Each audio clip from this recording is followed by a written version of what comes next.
What's up guys, my name is Carl and today I wanted to talk about some thoughts that I have on working at supermarkets after working at one myself for about 5 months. The first thing that I've noticed, and really my favorite thing, is that as long as you're a hardworking employee, everyone will treat you as an equal. It doesn't matter if you're working with other teenagers or 20-year-olds or 60-year-olds, they're all going to treat you equally as long as you work hard, which I think is pretty cool. I haven't really experienced any environments that are quite like that. Although the next thing that I noticed pretty much right after that one is that not a lot of people work very hard. So if you're someone who's a go-getter and takes pride in your work, you're going to have a kind of hard time adjusting to that environment. What you quickly realize is that not a lot of people share that mindset. So while you're going to be super hardworking and you're going to clean up that spill to the best of your abilities, someone else is going to be like, meh, I mean, it's good enough. Someone slips a slip, it's whatever. Which, I guess it makes sense if the intention is to make someone slip. The next thing that I've noticed is it's basically next to impossible to schedule anything when you're working in grocery. If you work at a store that changes their schedule every week like mine does, good luck trying to schedule basically anything. So you really can't schedule anything more than a week in advance, which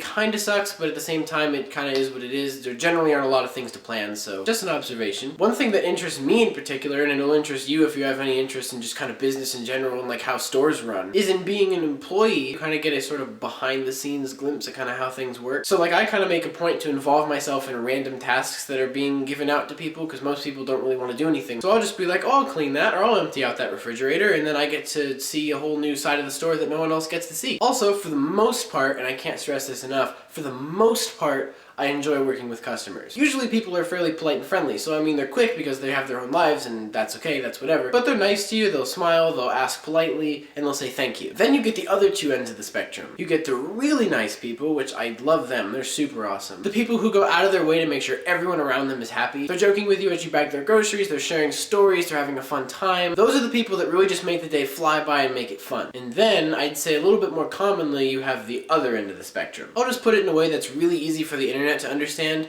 They hate kittens, they're so mean. For whatever reason, they just never seem to be having a good day, and as much as we try and make them smile, they just resist. So after a while, you just kind of have to give up and let all their hate just kind of bounce off of you, and then you just go about your day. But how can you hate kittens? I think one of the more important things that I've kind of learned from the experience of working at a supermarket is dealing with different types of managers, which is just really awesome life experience to have in itself, because you learn to deal with managers who are super nice to you, you learn to deal with managers who hate you, you learn to deal with managers who are very OCD about things and need to have something done right away. It's just a really interesting experience, and it can be really exciting as long as you don't let it get you down too much if you get a frustrating manager. Also, when you work at a supermarket, you just get a bunch of random knowledge, like where everything is in the store. Like you get there on the first day and you're super overwhelmed because you start getting a bunch of people bombarding you with questions like, where's this, where's that? And you have no idea. But after a couple months of doing it, you start feeling like a professional because you can tell people, oh, that's on aisle 3, halfway down on the right, third shelf. Alright, maybe not by shelf, but you get the point. But yeah, I'm really just happy to say that overall I've had a good experience at the supermarket that I work at, and I've gotten a lot out of it, and I'm getting a lot more out of it, and I'll maybe do another one of these videos as I'm there for another 5 or 6 months. So thank you guys so much for watching. If you have any experience working at a grocery store or any other kind of store, leave your comments down below with what you think. Also be sure to like the video if you liked it, and click subscribe for more content like this. My name is Carl, and I'll catch you all in the next one.